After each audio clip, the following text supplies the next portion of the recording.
Miss Rita. Well, hello, Xavier. How are you? I am great. It's getting cold though. I'm not too happy about all of that. I can't even complain about it. I'm just not going to.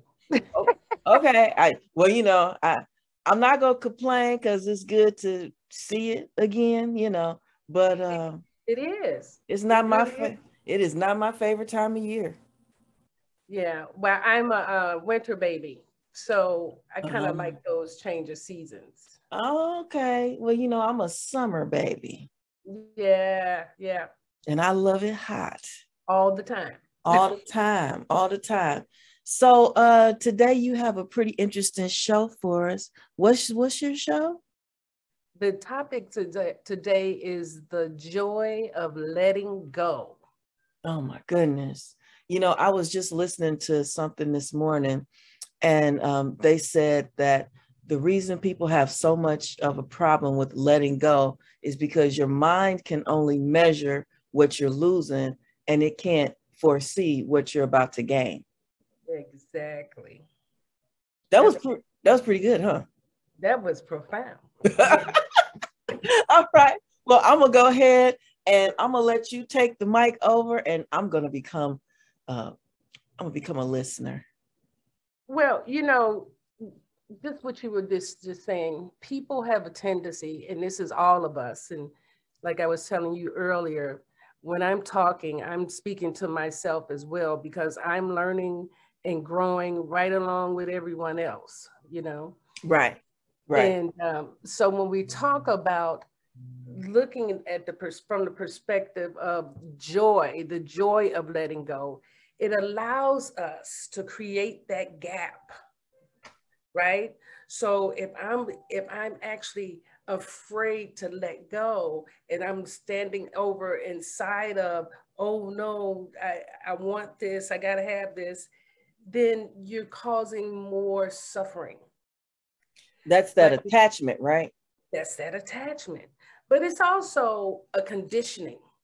We've been conditioned to believe that uh, you have to get what you want in order to say you're winning, Hmm. which is not true.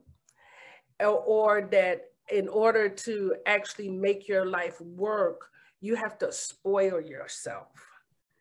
Hmm. You have to spoil yourself. You have to make sure that you're happy. But happiness and joy are different qualities. Joy is a spiritual attribute. And so when we look at joy, the joy of letting go, what we're actually doing is creating a gap so that we can begin to trust the process and really relax and breathe inside of, okay, this is not for me. And again, everybody is not moving into a higher consciousness, right? But the universe is intent on taking us to a higher consciousness. Yeah, it's definitely gonna move you forward. It's going to move you forward. So the more that we suffer and hold on and grab, then the more we're going to create those situations until we finally surrender. We say, Uncle, I give up. I'm going to It's stop like fighting. that fear of the unknown. Yes. When you let Now, go of something that you were comfortable in, just not knowing what's coming, the fear of the unknown, that's rough. yeah, but here's the truth about that. Uncertainty has the most magical juice. Being able to live inside of uncertainty without trying to know what's going to happen, what's coming next, what's going to be here when this is done. See, we want to learn how to trust the universe, trust God, even trust our higher selves, because our higher selves are constantly talking to us and telling us it's okay. It's okay. This is just a process. Now, that same thing that is true, and as hard as it may sound, when we have our hearts broken, Mm. That's the most beautiful thing that can happen, because we really have not expanded enough to even love. You should have seen how my face just changed when you said that's the most beautiful thing that can happen. Yeah, because we think we know what love is, but our hearts are closed pretty much until they crack open. Oh my. And then when they crack open and we allow healing to take place, there's expansion in that. Now you have a higher capacity to love. And you're going to attract a different capacity. That doesn't mean you're at your fullest capacity yet. So you still may have another heartbreak. And so now you're even getting a more complete capacity and a capability of loving. What about those that shut down though? Say that again. What about those who kind of shut down? Because heartbreak is painful. I mean, it's like a whole physical trauma. You literally feel that. Yeah, well, you know, in this book called The Road Less Traveled by M. Scott Peck, his first sentence is, life is painful.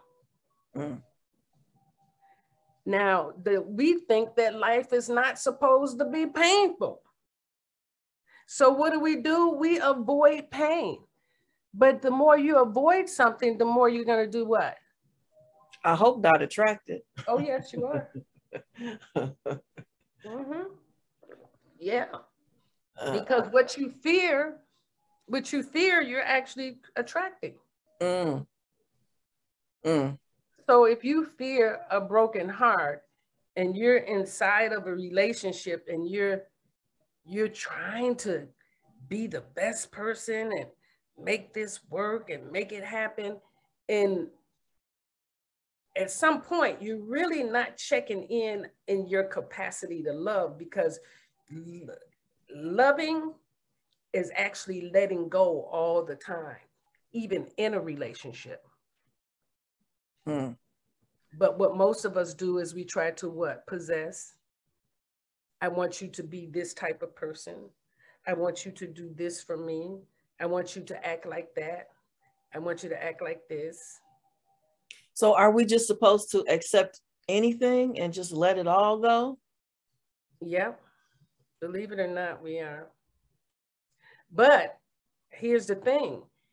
We're moving inside of a blueprint that's in our DNA, in each individual's DNA. So we are attracting those people that have come to make sure that we're getting the work done that our soul came here to do.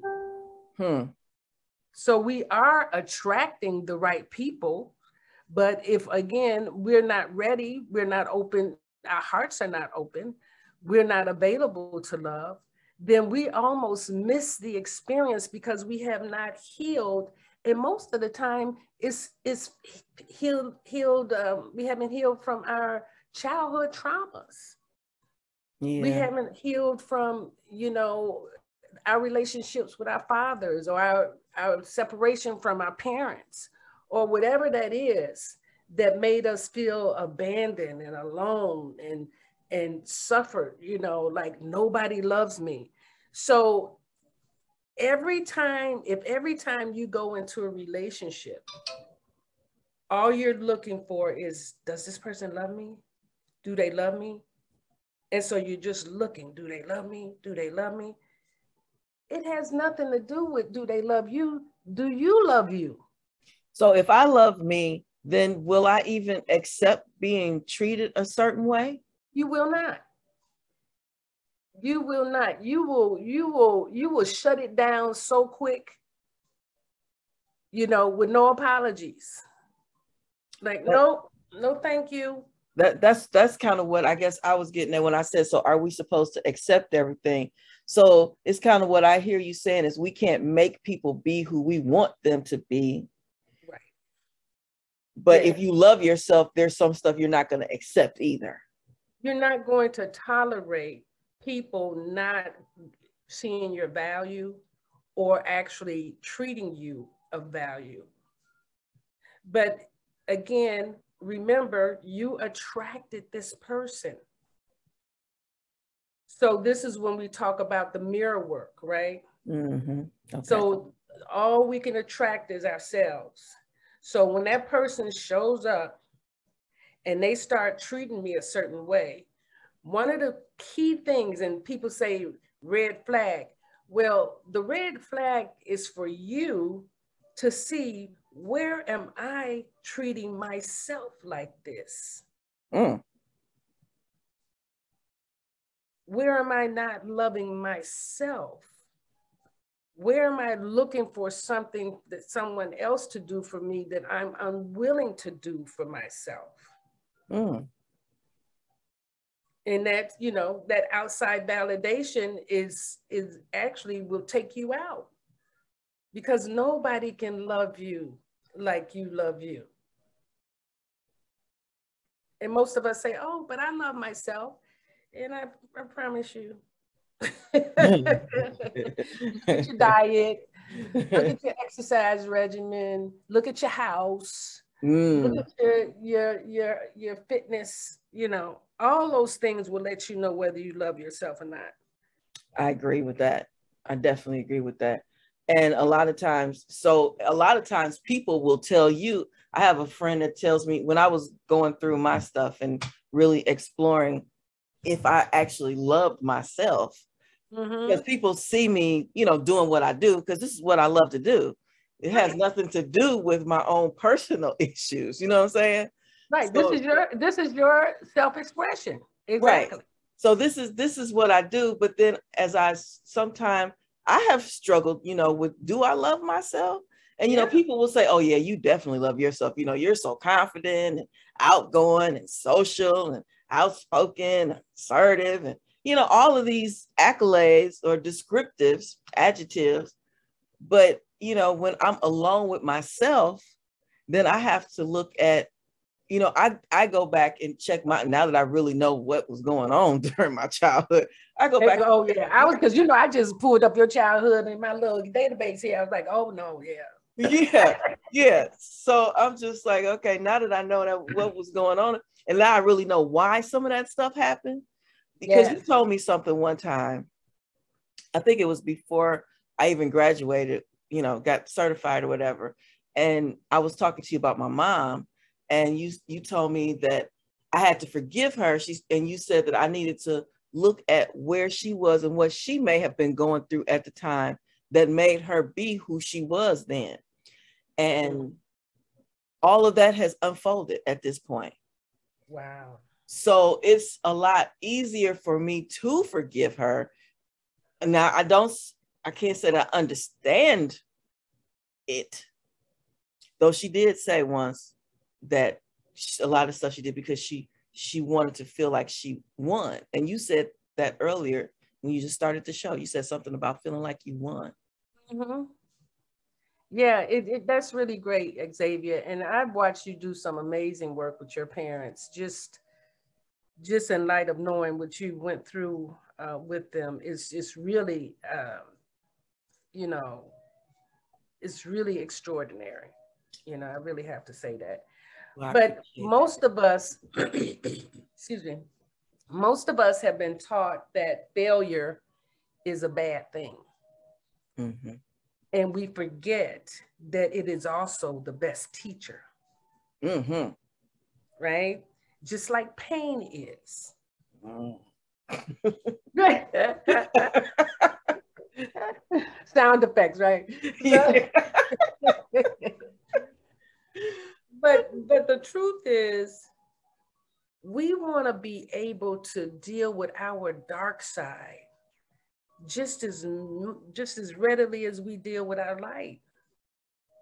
We want to be able to have that much confidence in coming out of the darkness, that when it starts happening, we say, oh, let me step into this. Let me see what this is. Let me see what this is trying to teach me about myself. Mm-hmm. What is it telling me? You know, I think I told you the story about when I graduated from high school, no one in my family showed up for the graduation. And I literally was just crying and crying because, you know, I wanted my family to see me graduate, right? Of course. And one of the teachers pulled me to the side and she said, if we don't get you out of Chicago, you're going to die. Whoa. And she went into finding, first of all, she paid for me to take the SAT, set it up for me. She then found the college in Iowa that would take me at this late date. And then the clerk in the business office of the school, she bought my airline ticket, and the security guards bought my luggage. None of that had to do with my family. Wow. So when I was leaving to go to college, which I, you know, took the train, the Blue Line myself, Alto hair, with my little purple overalls and my little black t-shirt, you know. And when I was leaving, my grandmother said, Black people don't go to college. Mm. And I said, well, this Black girl going here somewhere. You know, I didn't say that out loud, but and by the time that I realized what that teacher had done for me, it turned on something in me that allows me to see something very distinct in people. Because I don't know what she saw in me that she knew she had to get me out of there. I don't know what it was, right? Well, I do now. Did she felt you were alone? Is that what she felt? You were alone? Oh yeah, she felt like I was alone, and she had been advocating for me all through high school. She knew that my mother had been mentally ill all of my life, so she knew that. But, you know, for no one to come to my graduation, plus that was the year that I had broke my hip, thigh, and knee, and I still was able to graduate with my class. That was huge. Yeah. So that spoke volumes to my soul. That was like huge shutdown, right? So my work has been to not be inside of a conversation that no one loves me. Mm-hmm. You see that? Because it'd be easy to go there, wouldn't it? Mm-hmm. Mm-hmm. I have evidence. No one ever loved me. Nobody loves me. And so this is what we bring into relationships when we're unconscious of those unhealed parts of ourselves. So the joy of letting go gives us the ability to do an assessment, to stop. Let me stop. Let me pause. Let me see what this is and see what the message is for me. Does that make sense? It does make sense. It's work though. It's definitely some work. And how do you know when you've let go of that? Because I can only use me because I don't know how to use anybody else. So as I do my work and, I face, my shadows or whatever, sometimes they still resurface though. So when you think that you've gotten over that, then 2 weeks later, your mind takes you back to that spot. Yes, because your soul is so committed to you being refined. So we're always getting to the top of the line refinement. So it comes back around. Did you get that lesson? Well, let me see. And you'll know because it doesn't sting as bad. It doesn't hurt as much. It doesn't feel as harsh. And then when you stop feeling that harshness, then you can now begin to have a little bit more joy inside of that. And you can start experiencing yourself as your love. Hmm. Okay, well, maybe I am doing okay then. Yeah, because at some point when I tell people all the time, the most amazing feeling in the world is to not have to be loved by anyone. Right. And still be okay. That is a good feeling. Yeah, and still be okay. You're not looking for that outside validation or acceptance or approval, because you got it coming from within, like, okay, I'm on point. I got this going on. I'm good. Right. And then when you're in that space, somebody shows up. Okay, so now that is where my question is, or my lack of complete understanding, because being at that point, so like I said, I can only speak for me. So sometimes I find myself, when opportunities or guys or whatever, present themselves, more so on the relationship tip, because business wise, I'm always open for the next opportunity if I see, a benefit in it long term.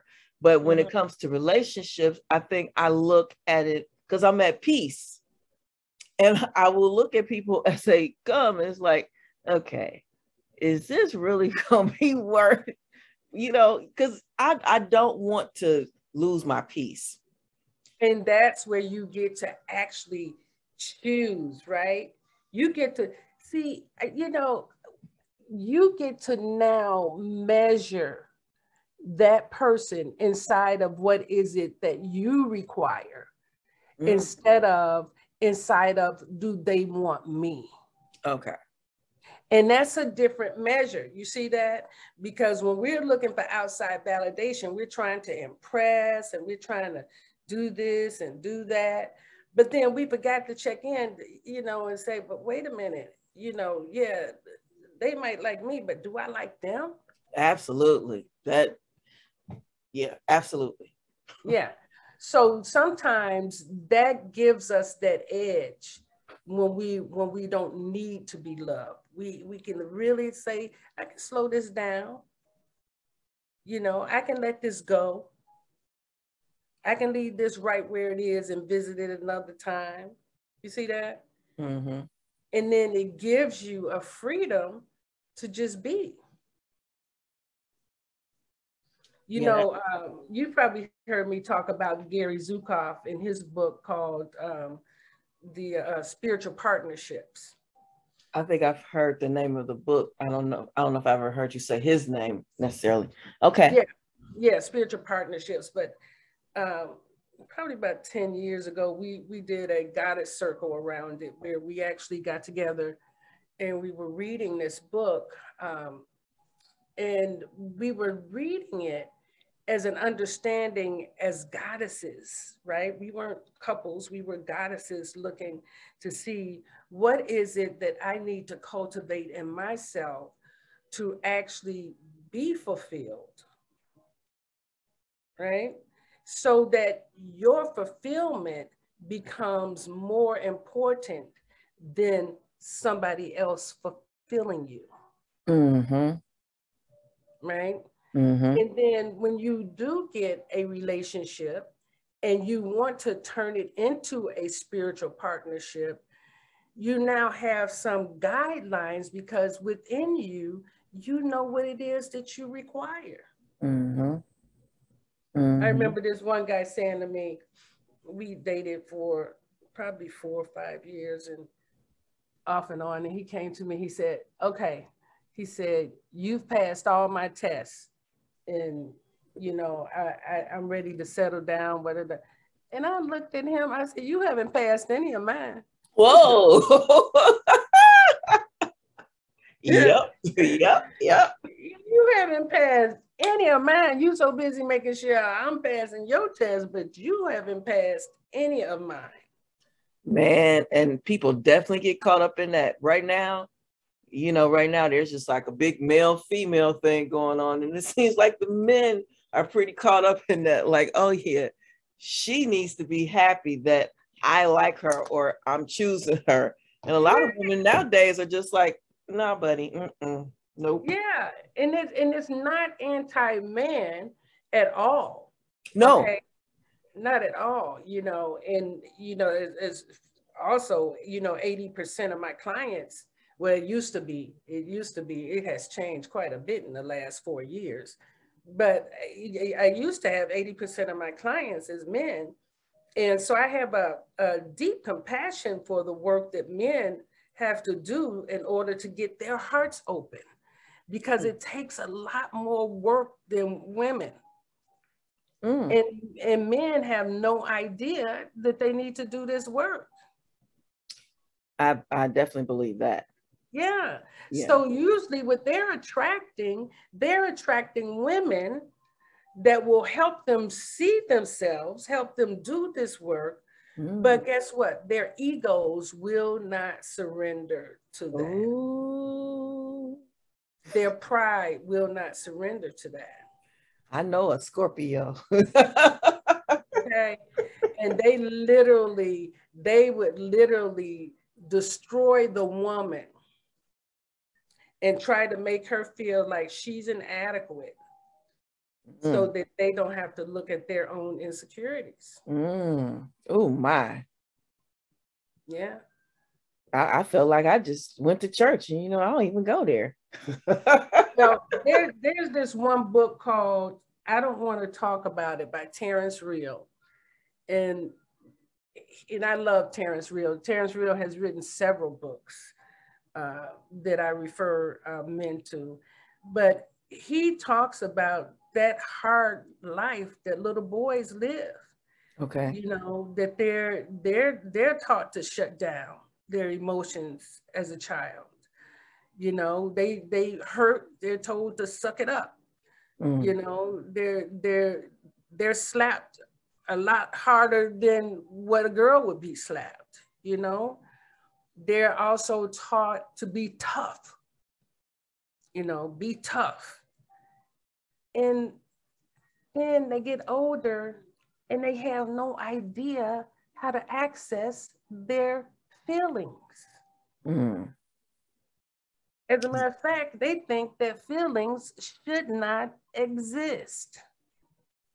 Right. They've been conditioned to suppress that for so long. So now if they're suppressing their feelings and they're trying to be in a relationship, what do you think is going on? Nothing good. The only real good thing they might have is a physical connection. Yep. But the mental, the emotional, the spiritual, they're all lagging, because you have to deal with every aspect of you to be present. So if you're suppressing your feelings, you're not present. So now that sounds like me, because I did that for a long time. What'd you do? Suppressed my feelings. I just kind of detached from my emotions because of, just the judgment and critical things that went on in my childhood. I had a very critical mother and a lot of judgment and comparison and this and that and the other. And so in order to not be hurt, I just kind of shut down.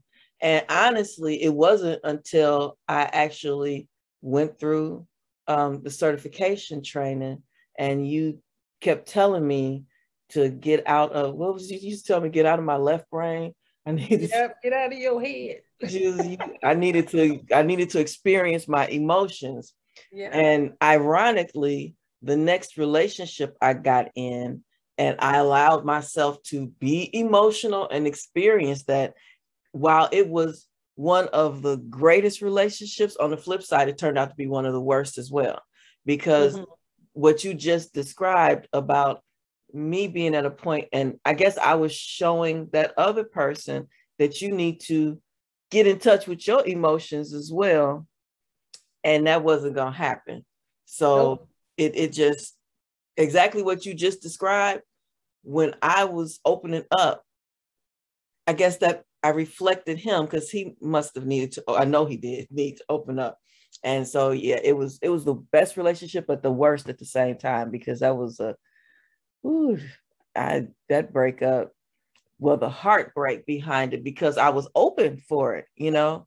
And I know you said earlier that is refinement, but I didn't really want to be refined that much.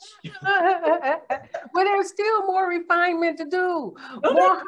more hearts to break. No, not You know? mine. I'm gonna And, and keep. and that's the courage. It takes courage to love. Mm. Love is not for sissies. I shouldn't have said that. What's the appropriate word? Love is not for cowards. You know, there's Tyler Perry in one of his movies. There's that line that said, "It takes courage to love." Yes, it takes courage. Rollo May wrote a book, The Courage to Create. Love is a form of creation. Mm. It keeps moving things forward. It keeps opening things up. Life is all about opening up. And if you're constantly constricting, right? It's only two real emotions, love and fear. So Mm-hmm. fear is constricting. You're shutting down. No, I'm going to control this. No, you ain't going to do this. No. So you're constricting. You're putting constraints. Whereas love is like open. Love is a yes all day long. Mm. Mm. I know my sound effects over here are not the greatest. I'm thinking about what you're saying, and I'm applying it to myself. And I don't know about the yes all day long, but I guess that is where the letting go part comes in. That's where the letting go part is. Mm. And it's not to say that it's easy. No, no. But if you want something delicious, Mm. you gonna have to stir some stuff up. Yeah, and put it in some heat, probably. Put it in some heat and some other things too, right? Yep. So it's not about, oh, it's hard. It's like, is it worth it? Mm. Is it worth it? And then if you're allowing yourself to pause, to find the joy in letting go, when I'm talking to couples and the woman is saying, oh, he doesn't support me, he doesn't do this, he doesn't, you know, it's it's really interesting because we want to act like our mates are our play buddies. They're supposed to drop whatever they're doing to make sure that we're taken care of. And if that person has evolved to that point that they can do that, fine. But if they haven't, that's still be fine too. Mm. For you to insist and get mad and get an attitude because they're not doing what you want them to do, that speaks more to you than it does to them. Mm. I remember reading in this one book, it said, allow men to do what they want to do. And eventually you'll know what they want. And so that goes back to, we can't make people be who we want them to be, but we still can decide what we're willing to deal with or tolerate if you love yourself. And if it's even necessary for them to do that. Sometimes companionship is a different thing. I love married couples when I see married couples and they have their own freedom inside of their marriage. That's the most beautiful thing in the world. But then they like to vacation together. They like to buy art together. They like to do, but she don't like to gamble. He don't like to, go and thrifting. You know what I'm saying? Mm-hmm. Mm-hmm. but they get to do whatever that is that makes them happy within themselves. They actually build each other up individually and as a couple. As a couple, right. Without always demanding that you do what I need you to do. And, you know, I think that happens when you get two people with like minds. I was reading a post the other day, and they were talking about, if I'm dating you, I only need to see you 3 out of 7 days. And, you know, so then the people who needed more space were saying that the other people were clingy. And then the people who wanted more togetherness were saying that the other people were going to get left because they were, you know, weren't around. But I, you know, like you're saying, it's mainly about actually connecting with that other piece of your puzzle. You both kind of are on the same wavelength. And I guess you have to go through some broken hearts to get to that point. You really do, because you have to be willing to know yourself. And sometimes that's what the brokenness gets to. It gets to you getting to know who you are instead of who others think you are, or an image that you're trying to get people to see. You know, so you just brought up a great point.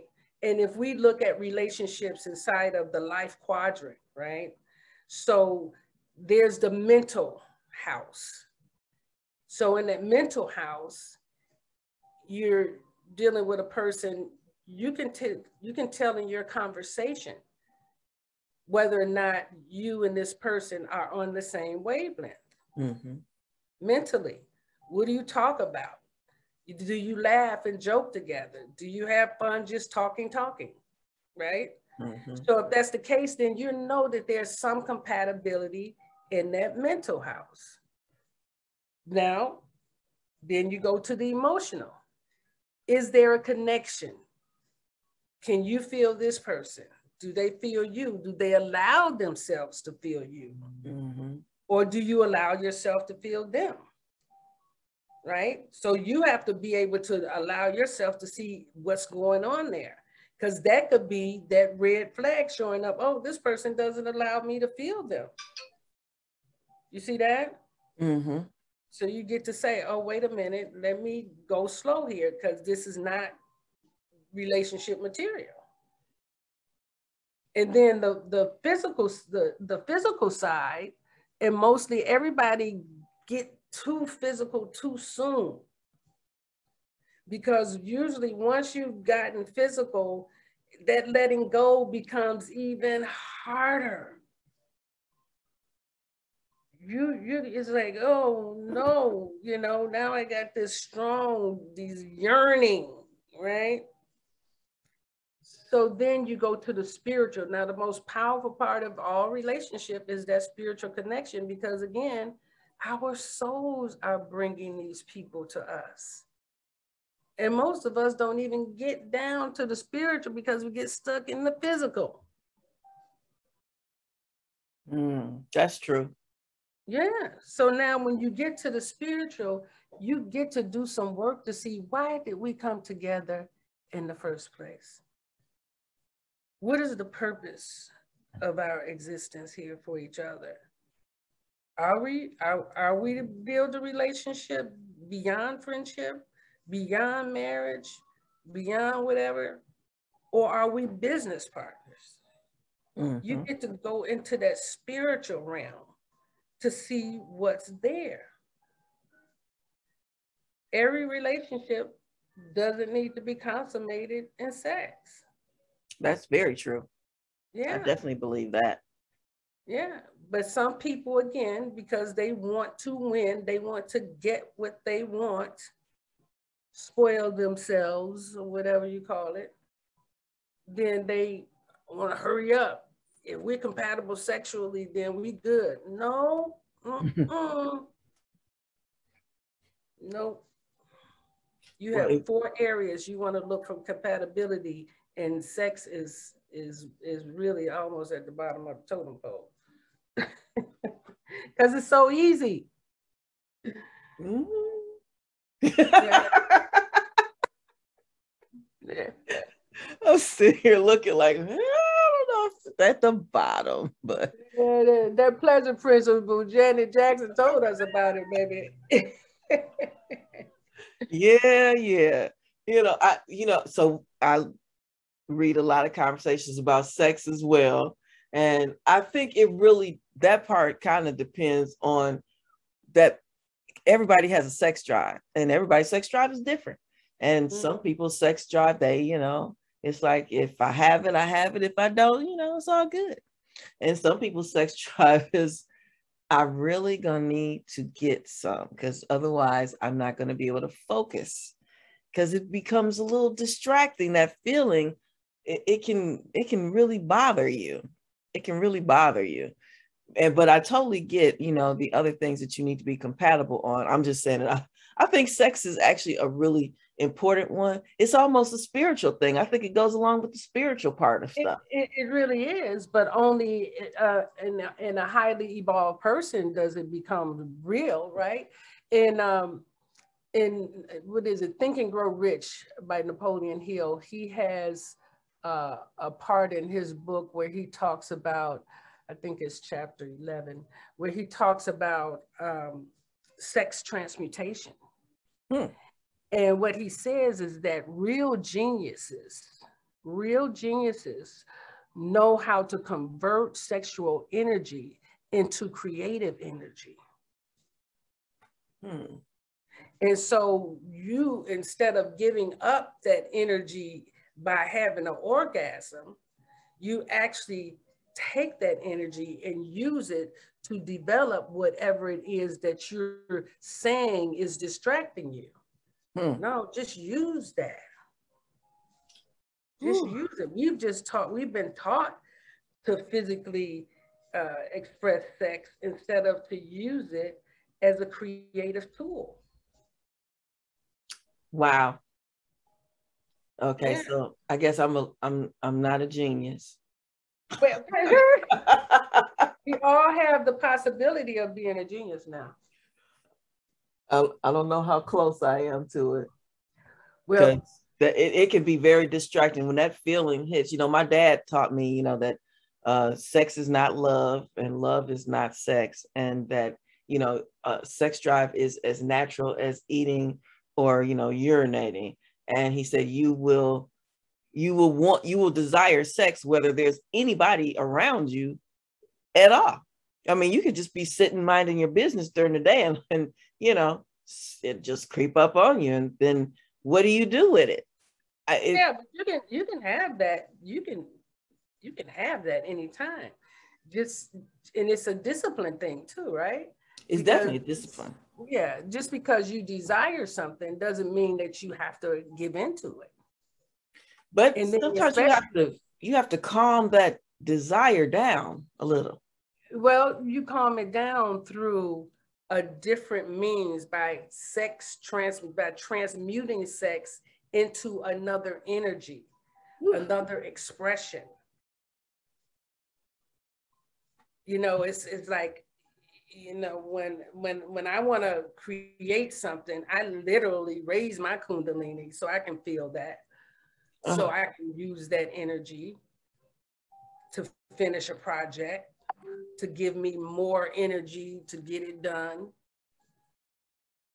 I might need to read something. Maybe I think I need to read something because it is distracting. It becomes encompassing. They say in African tribes, they tell you, say, the hornier you are, the better off you are. Really? Yes, because it gives you fire, it gives you energy. You definitely have some energy. Yes, right. Right. But we're taught to go and masturbate, go and, just have this little quickie with somebody or whatever. And those are not really all very healthy expressions. Well, no, I especially not just have a quickie with somebody. That's never my solution. But it's funny that we're having this conversation. It gives a whole nother meaning to the joy of letting go. Oh, you're so funny. But then you go through all of that and you just go on like that, boom, boom, gone like that. 30 seconds or less. Wow. Right? Just gone. So why not use it in a way that increases your value or your ability to express yourself in a creative way? Okay. I'm probably Yeah, gonna it's inbox chapter. you some It's suggestions. chapter 11. Matter of fact, there's a YouTube version of that too.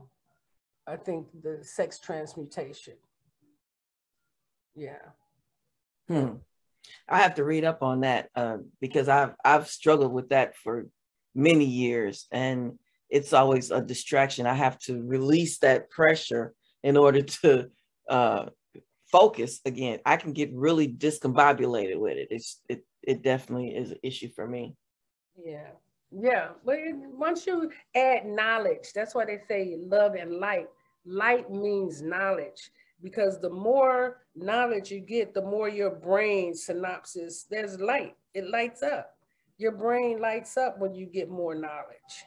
And I definitely want more knowledge on that topic, Mm-hmm. especially as you get older and, your options are older and, sometimes your options may not function as well as they did some years ago. So I definitely need to learn how to channel this energy some other way. It's something creative.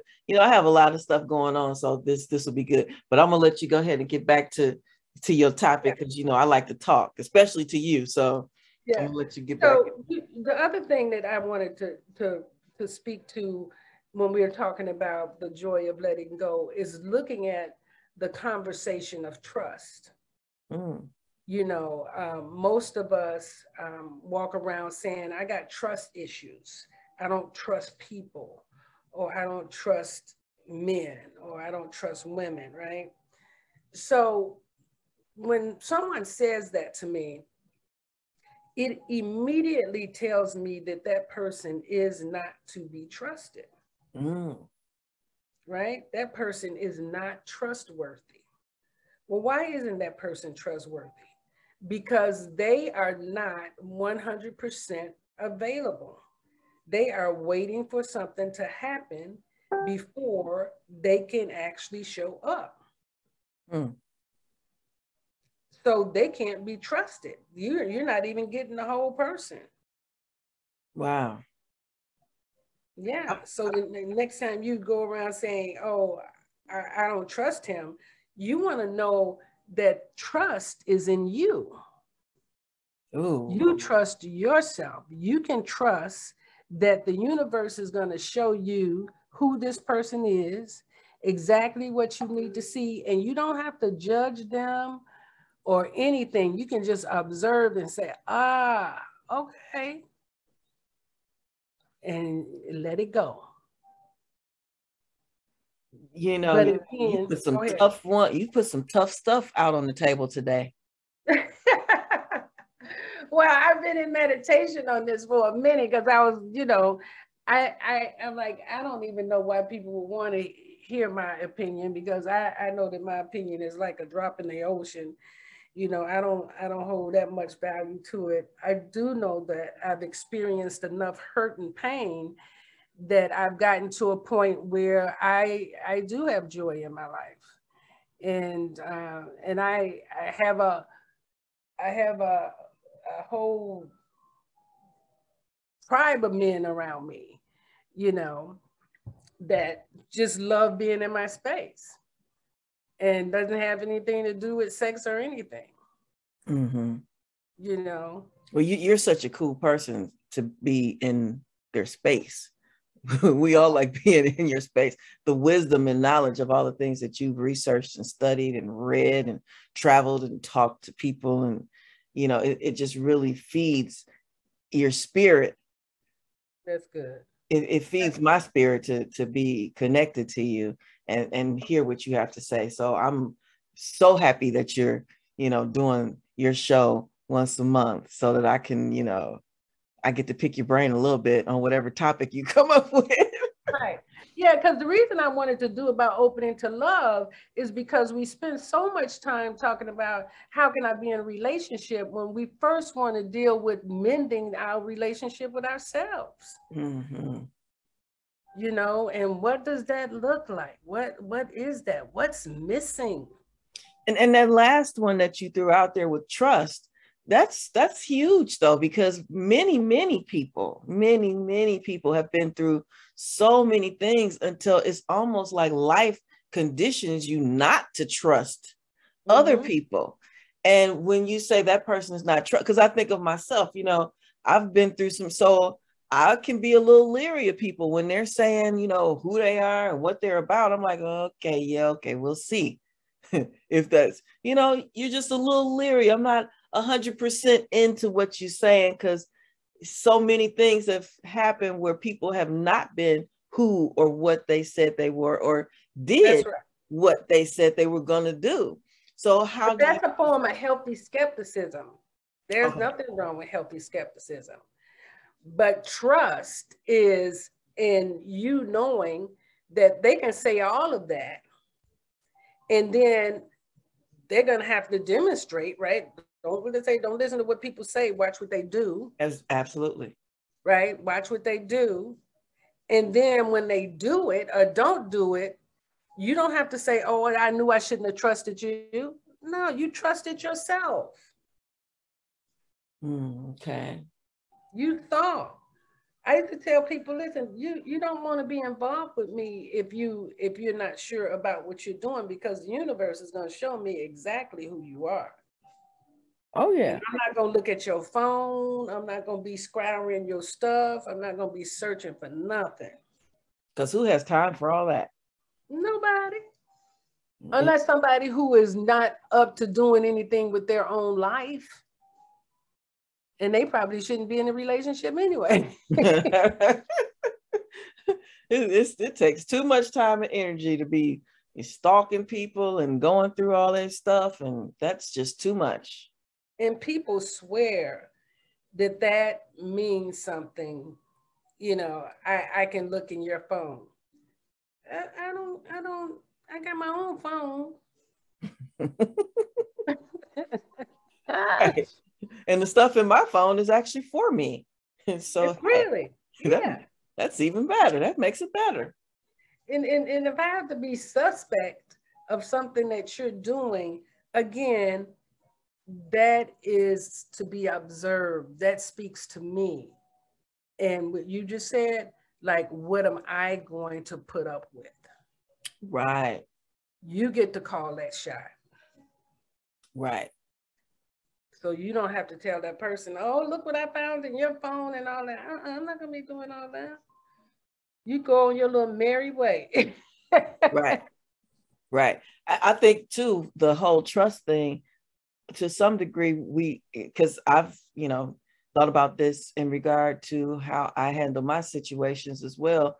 At some point, sometimes you feel like you've chosen the wrong person so many times, you do stop trusting yourself even to make the right decision in another person. Yeah, well, that's why we actually use Oracle systems.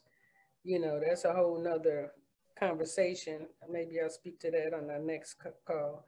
But, you know, that's why I tell people I don't date. My time is far too precious to be going out with people trying to get to know them. You know, I'm going to do some readings, and if it's good to go, you know, we gonna hang out a little bit. But if it's not, yeah, you need to lose my number. Well, I'm not really versed in the other stuff, so I have to call you. Well, that's why I teach what I teach, so that you can become more versed. When I was working with my mentor this morning, he just and move, and we have to do this and this and this. I was like, oh my God, who do you think I am? And see, that's the same thing that happens when I talk to my mentor. And she says, you should order these cards from Amazon. You need to learn the cards. And I'm like, Lord, Who does she think Well, I am? that's right, right? But that's because again, you're expressive. You have a platform. You have people who are listening to you. So you want to be able to provide direction that makes their life a little bit easier too. Mm-hmm. Mm-hmm. You know, Yeah. everybody doesn't want to, so I just got to have this experience and get a heartbreak. Right.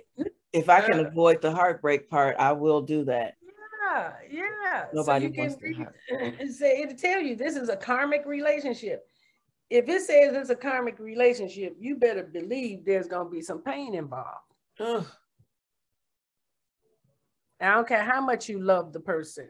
And again, that level of love that's an attachment, you know, you know, that's kind of superficial anyway. You know, you got to go through some stuff to get to real love. Mm. Does it have to hurt? It doesn't have to hurt if it's a good fit. No. Okay. The only reason it's gonna hurt is to have you really refine, right? Get you to the point of refinement. Yeah, what does it say? The lesson doesn't leave until when you learn it. When you learn the lesson, then it leaves. But it's keep coming back around. Yes. Yes, that's right. Mm-hmm. The lesson doesn't leave until you learn it. Yep. Yeah. And that's very true. The universe is generous too. You said the universe is what? Generous. Generous. Yeah. In other words, you're going to learn today. That was a good one. You can learn today. You're going to learn today. And so how do we learn to let go? What are there steps to letting go? How do we let go? Yes. So the first thing is, and you know, I'm going to say you need to go into your breath. Our breath is our most endearing power, right? So anytime you're feeling any upset, any pain, any heartache, the first thing is to BTC, breathe to center. Mm-hmm. Go into your breath so that you can connect to yourself. And when you're connecting to yourself, this is where you get to strengthen. Your power is within you. So then once you've connected to yourself, you can now relax. You can now relax and you can look and see, am I trusting this process? And, you know, I remember the universe saying to me, are you trusting me? And I'm saying, yes. And the universe said, are you trusting me? Because really I wasn't, right? Okay. Because it takes a minute, right? Yes. So you keep going into your breath and letting go. And really, you know, what did Lauryn Hill say? She said, it hurts so bad, but it feels so good. Mm-hmm. You know, because again, we're cleaning up some karmic stuff. We have relationships with people from past lives that have to be nurtured and taken care of before we can get to that juicy part of our own love expression, you know. And if we can just quit wanting it now, immediately, right now, I gotta have it now, you know, we can save ourselves some time and pain, you know. So you go into your breath, you relax, and you trust the process. And then the last thing that you do is you really continue to forgive and observe. And all it is, any of it ever is about is observing. Can you see what's going on? And I've had to tell myself, I forgive you, because I've stepped into relationships like I knew I shouldn't have. Mm. And I had to come back and say, I forgive you. Forgive me. And most of that is that, again, that little girl who likes to play and have fun and hang out. And sometimes you think you meet somebody who's fun to hang out and be with and all, and then they turn out to be mean. And my sensitivities are so high that mean is just like off the table. You can't be mean to me. I did enough being mean to people being mean to me. And so when you keep forgiving people when they've been mean to you, you're giving them a free pass. And then at some point, you know, they take advantage of it. Mm-hmm. So again, when you get to that point where you have so much love for yourself, you're just like, no, thank you. Mm-hmm. No, thank you. Mm-hmm. No, thank you. So those would be what I say the 3 or 4 steps are in letting go. And then you have to keep going back through them. You know, it's not just, once you do it, it's done. It's like, no, the joy part comes in from the practice of letting go. Then you get good at it. You're like, oh, that's what that is? Okay. Let me breathe this one out. Okay. Right? Yeah, let me breathe this one out.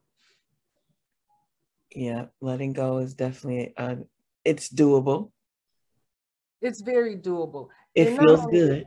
It's necessary. It is so necessary for us to not keep demanding that people be who we think they're supposed to be to us. We have to be those things to ourselves. Mm-hmm. That's absolutely right. Give to yourself. I've started to speak on that, especially when it comes to the younger women now. Yes. It seems that there's a lot of, and I hate to say this word because men use it so often, but there's a lot of entitlement and expectations that people will do certain things in order to even just go on a date with them and stuff. And, you know, I really want women to be more empowered themselves. Yes. Because there's some basic things that are being taunted, like, you know, oh, he's got to do, and these are basic hygiene practices.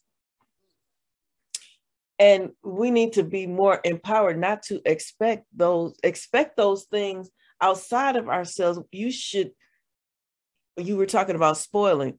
If you want to, you should be doing those things for yourself. Empower yourself. Love yourself. Make yourself feel good. Because if you don't make yourself feel good, nobody else is going to make you feel good. You're not going to attract that. You're not going to, and even if you attract it, you can't maintain it because it's not symbolic of who you are. You're faking the funk. Right. And after a while, they realize that too. They realize, oh, that's not, no. And they can tell. Right. Like, yeah, nah, you not, that's not who you are. You just look like that because somebody else paid for it anyway. Right. Right. Somebody else paid for it. Yeah. Or even if you paid for it, it's still, your confidence still has to be there from you. Right. Not from what somebody else is telling you. Right. As I was saying earlier, a lot of people tell me things about myself, but when I'm alone with myself, you know, I know the things that I deal with, you know. Right. And but that's how you know. But I have a confidence behind it because I'm dealing with it. You know, it's not leading me, or it's not in charge. It's not controlling me. I'm dealing with it so that it doesn't have that power over me. That's right. That's right. And then you actually get to own who you are. And then you actually get to create more of yourself, and that's so much fun. Getting to know yourself at a deeper level.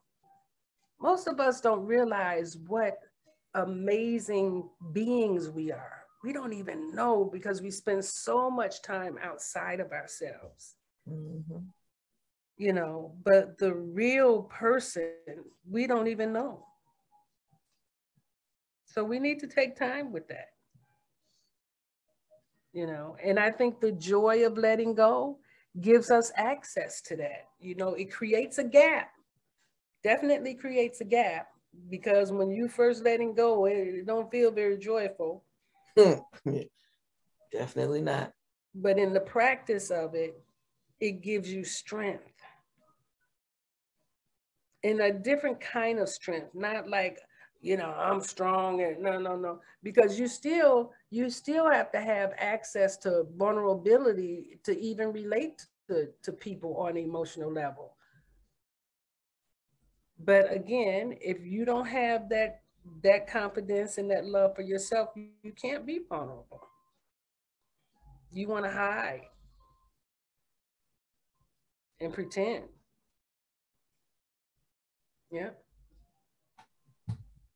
So we didn't have anybody coming in with any questions, huh? We don't have any questions as of right now. It's us. Well, it's us on the audio side. I don't know who all the listeners are, but if you are out there listening and have questions or comments, feel free to Zoom in. You can find the Zoom on my Facebook page, the link to the Zoom, and you can Zoom in with any questions or comments that you might have. But Miss Rita, you always so thorough. And on the other hand, you're probably telling people some stuff that they don't necessarily want to do yet, because part of getting to letting go is fighting it.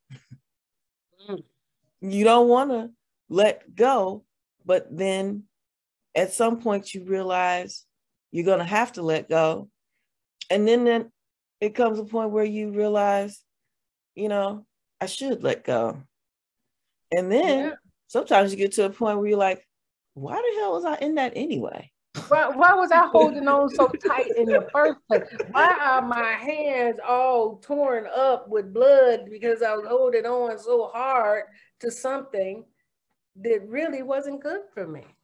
Right. My first heartbreak, so I've had 2 heartbreaks in my life so far. I'm really not trying to have another one, but I don't know what the universe is gonna bring. But the first one, I was so devastated, and I went through, the whole process, and got to the point where I was good, and even got to the point where he and I became friends again.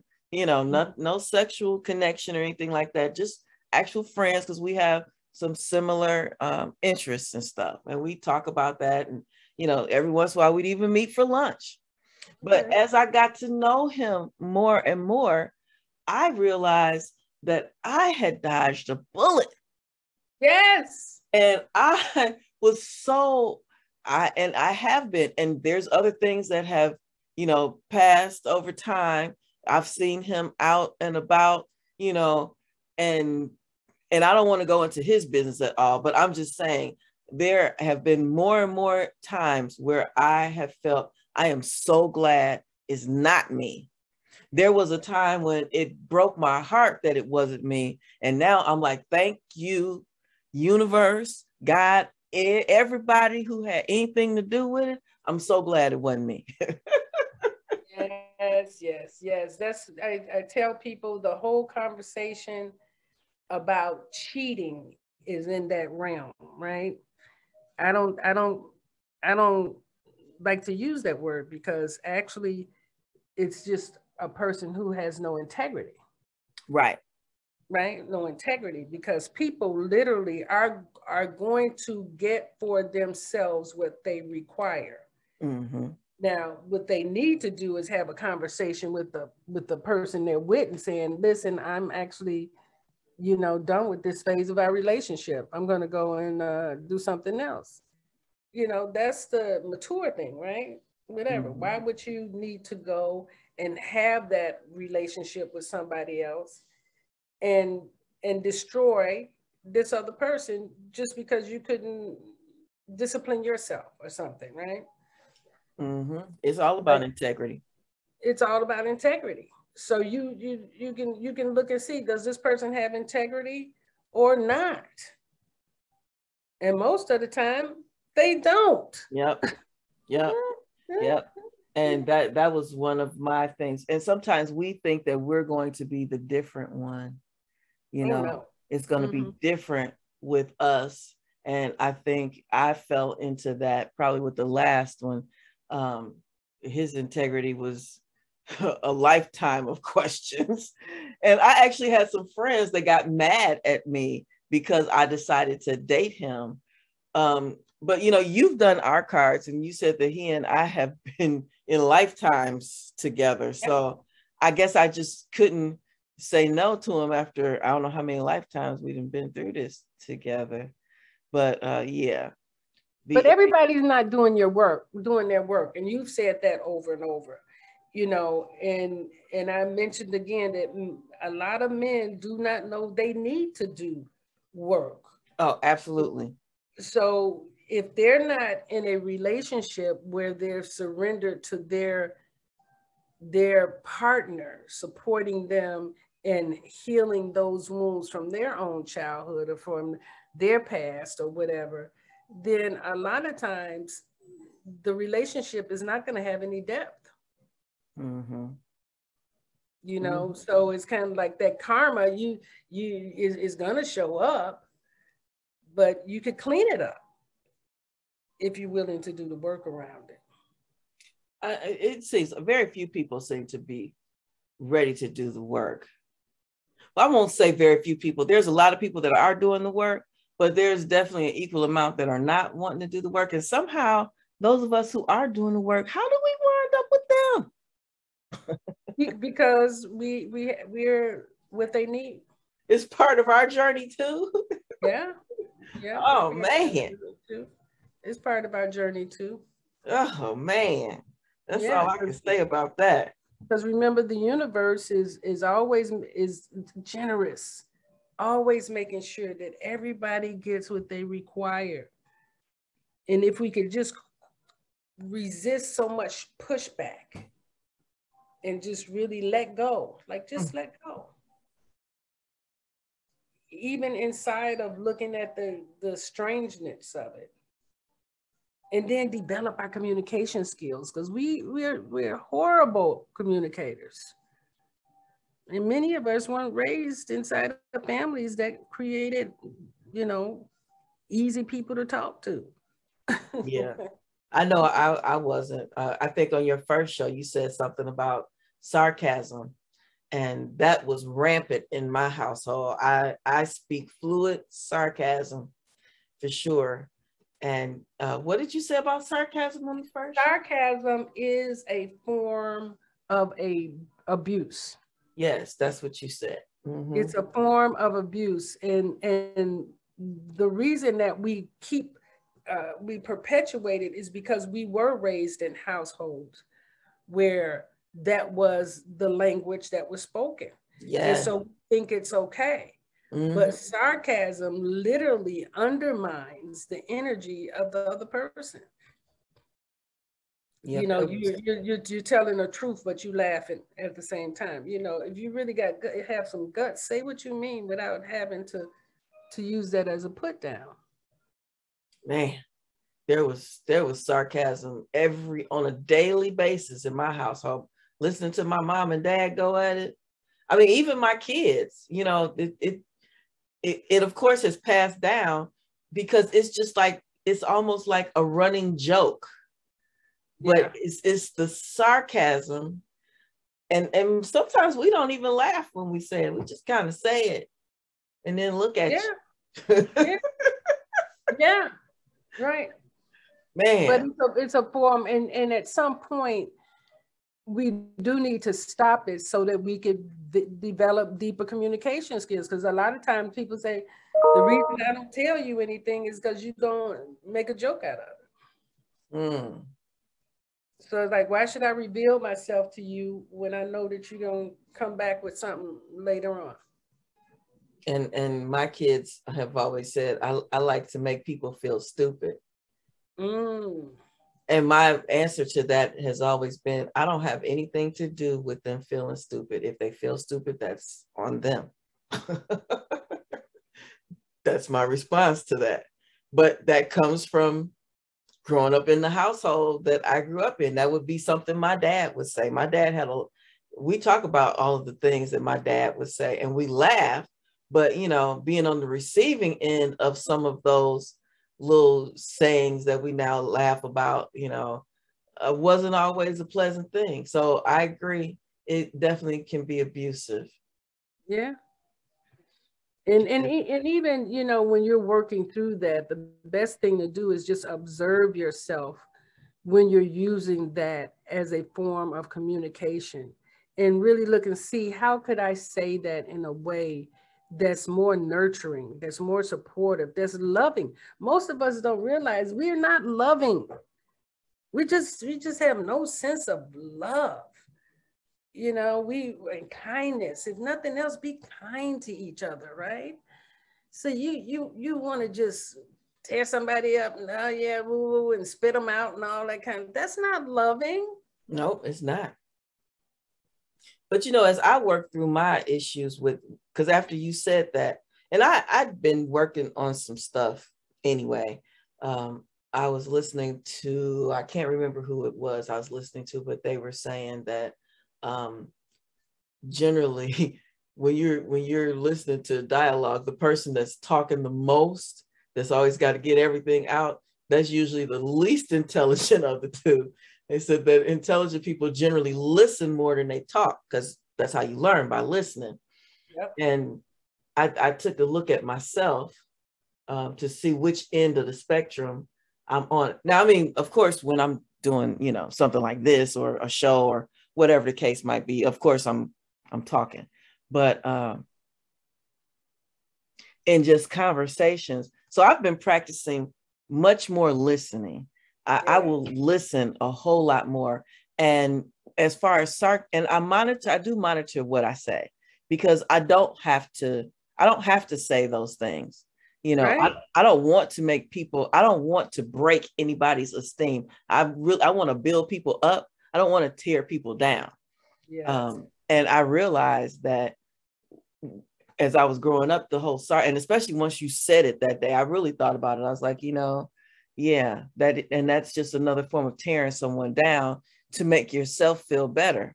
And I don't need to tear anybody down to make myself feel better. No, that doesn't make me feel good either. Right. It's a habit. So you have to interrupt it in order for it to dissipate, right? You have to interrupt it. Definitely a habit. Mm-hmm. It was definitely a habit. And but I've been working on that too. But that's working on. I'm glad you brought that up, because that, you know, I try to say that to as many people as I can, as often as I can, because everybody thinks sarcasm is so cute, you know, and it's just not. It's hurtful. Yeah, it's even, you know, some people say it's witty. Yeah, it's not. You have a quick wit. Mm-hmm. I used to be pretty good at that. I always had to come back. And sometimes now I stop talking for a moment, because what I may be thinking of saying probably was sarcastic. Right. Yeah. So I'll just stop. It comes off flick. It just flicks right off the tongue. Right. It does. And I'm like, I'm not going to say that. And then my mind is like, okay, so what are you going to say? I'm like, I don't know right now, but let's hurry up and think of something. Oh, goodness. It's always a joy to talk to you. You know, the first time you did your show, you know, we had so many technical difficulties because Mercury was in retrograde. And yes. Oh, my goodness. It did not flow anything like this one has has. And, I didn't actually get a chance to interview you.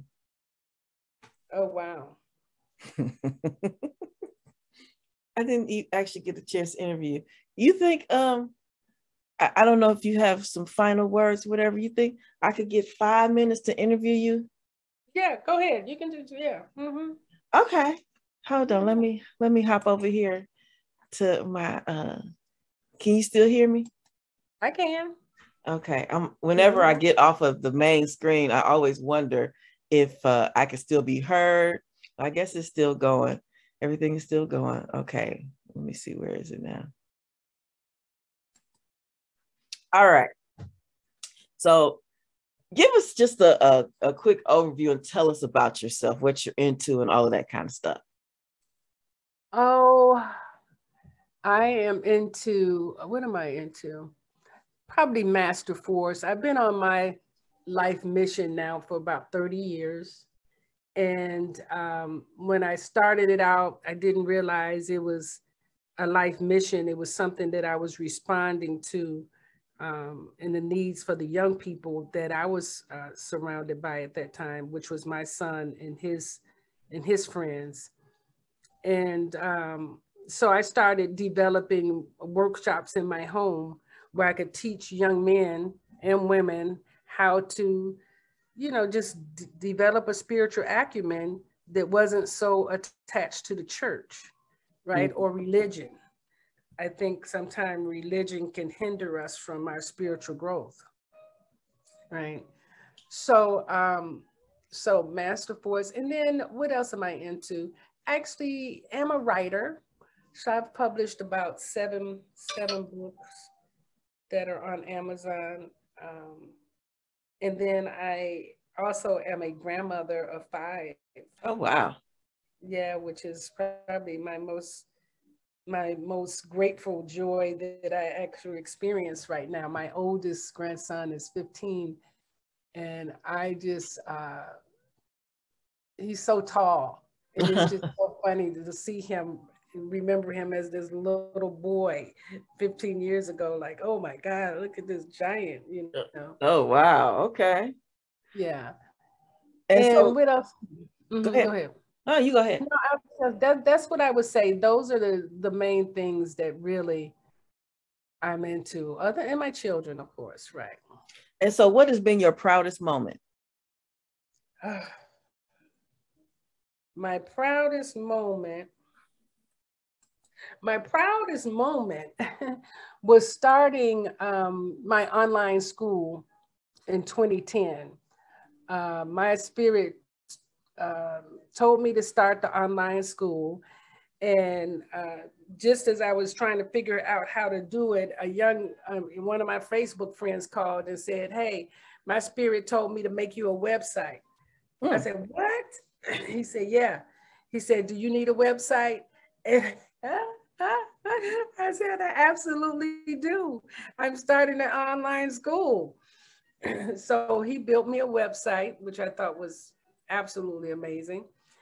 And as soon as we got the website up, my spirit told me to duplicate myself. And I couldn't figure out what that meant at first, except that I knew that I had to share the information that I had now put together. I needed to share it with other people so that they could get it out. So it wasn't just me that needed to get the information out. And that's when I started the Life Coach Certification course. So to start that out of nowhere, and people saying, well, who were you certified through? I said, well, I wrote the curriculum. So I'm the certifier of the curriculum. There's no peers to certify. You know what I mean? There's no peers. Who's out there writing the curriculum? And this was, in 2010. So that was, I would say that's my proudest moment. And it continues to be my proudest moment because I see the work that the coaches are doing. I mean, it just warms my heart, just the lives that people are touching. Just, and not that I'm saying I'm taking credit for that, because again, you said everybody's not doing the work. So just because when people show up to do the work, that speaks volumes about them. Yes. You know, so I'm grateful for having a platform that people can do the work and then go on and make a difference for thousands of people in their own circle of influence. That is awesome. So what was your toughest moment? My toughest moment was when my husband was killed. And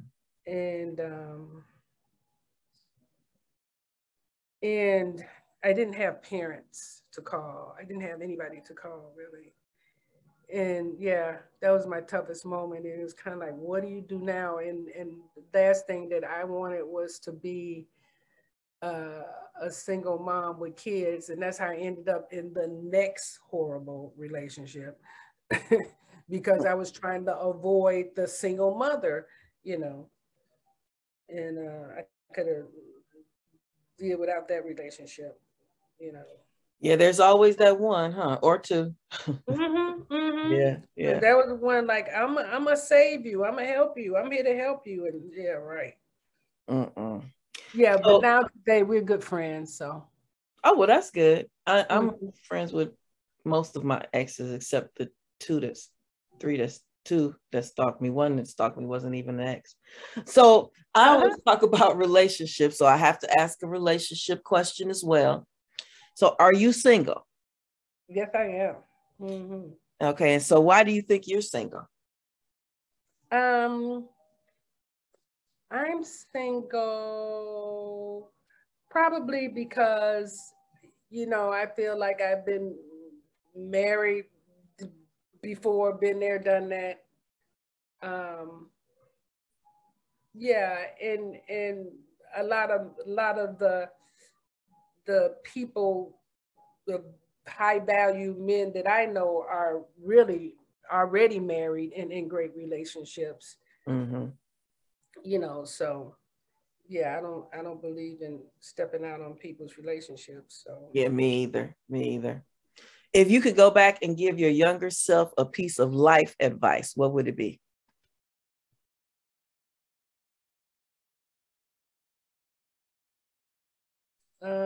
It would be to slow down and trust yourself.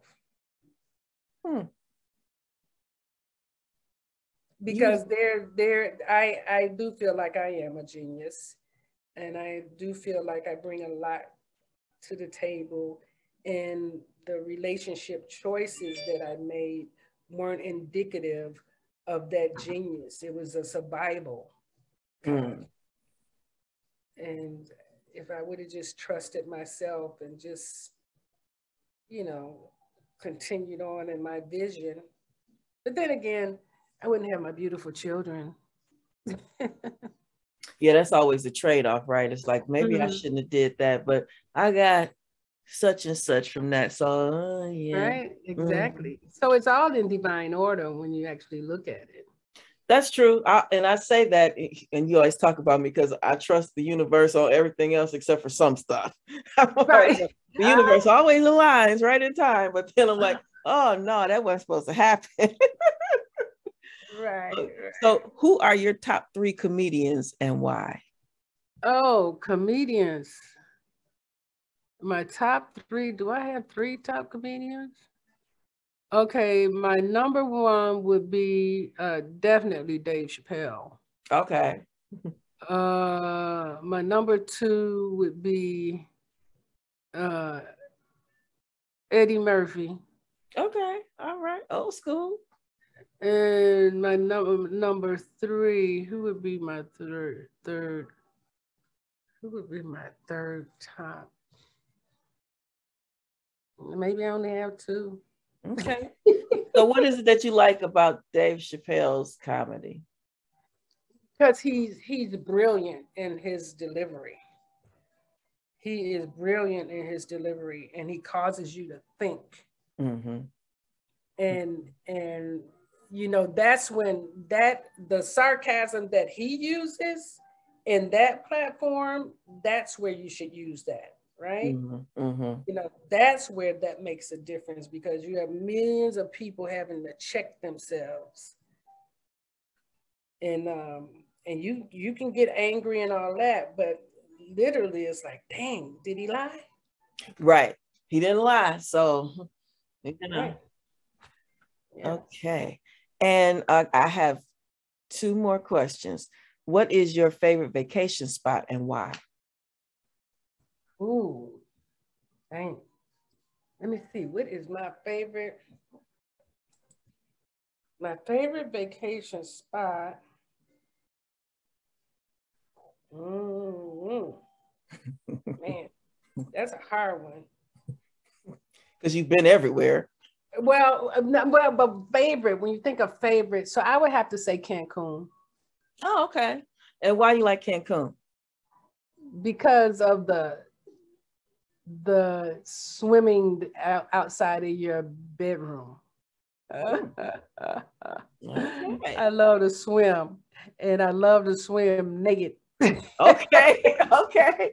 I like that too. I can't swim though, but I like being out there like that. Yep, that's awesome. Yes, and I love it's like, oh, in this little secluded corner right here is mine. Oh, baby, I'm getting it in. So, what's your definition of success? That's my last question. My definition of success is joy. Okay. It is joy. It's like, what measure of joy? I don't care how much money you have. I don't care how many titles and achievements you have. Yeah. What is your level of joy? Okay. So, you have anything you finally want to say to wrap up your show? Because we're right at that point. Yeah. Well, no, I just want to thank you always for being such a stimulating host. Well, thank you so much. I do what I can. I do what I can. Thank you. Thank you. And thank you. Mm-hmm. I look forward to the next show. What are you thinking about for your next show?